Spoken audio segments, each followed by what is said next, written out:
Hello guys! Welcome to a new video. Guys, do you know? What is the story behind China's secret Russian community?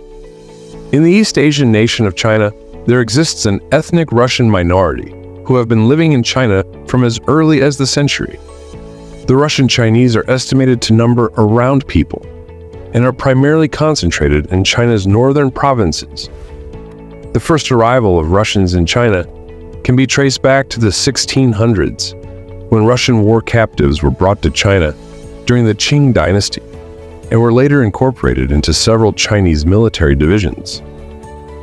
The Russians resided mainly in the northeastern areas of the city of Beijing and were referred to as Albazinians by surrounding Chinese ethnic groups. During the century, some Russian refugees fled to China due to religious persecution in Tsarist Russia and were allowed to settle in the northernmost parts of China's Xinjiang province.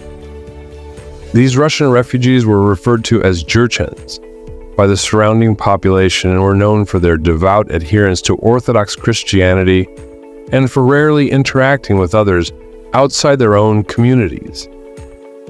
In the year the Russian Empire was granted a concession by the Qing dynasty of China to build and operate the Chinese Eastern Railway across the Manchuria region of northeastern China in exchange for a secret military alliance against the Japanese Empire.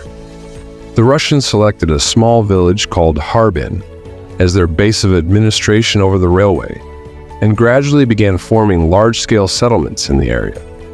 Harbin eventually grew into a large city and became the economic hub of northeastern China and an international metropolis.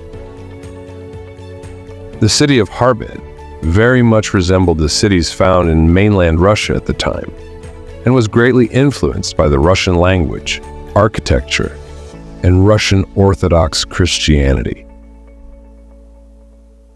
During the Russian Revolution, a large number of Russian refugees fled to China, particularly to the city of Harbin, in an effort to escape from political instability, economic hardships, and persecution. After the establishment of the Soviet Union in the year, the vast majority of the Russian refugees became stateless and eventually left China to settle in other countries that offered a stable political environment and better economic opportunities. A small minority of the Russian refugees remained in China and were given Chinese citizenship following the founding of the People's Republic of China by the Chinese Communist Party in the year. Although the majority of the Russian Chinese can still speak the Russian language, they all speak the Chinese language fluently and have been fully assimilated into mainstream Chinese society.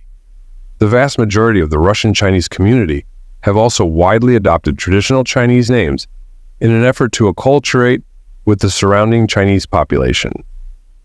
The Russian Chinese primarily adhere to Russian Orthodox Christianity and observe many Christian religious festivals, most notably Easter, Christmas, and Pentecost. Russian Chinese are known for their unique cuisine, which mostly consists of traditional Russian dishes, but also includes influences from other surrounding Chinese ethnic groups. Bread and pastries are popularly consumed by the Russian Chinese community and are often accompanied by fried dishes and traditional Russian desserts. Central Asia is affected by the complicated issues and problems in the relationship between China and Russia. A tragic episode in Chinese historiography is still the ILI crisis. Russia claims to be the region's main foreign partner and has condescending attitudes about Central Asia, since it sees the region as an essential component of its cultural identity. In the meantime, China has traditionally frequently seen the area as the other. Both nations frequently view Central Asia as a pawn, venue, or resource source, in addition to a crucial location for their security and economic goals.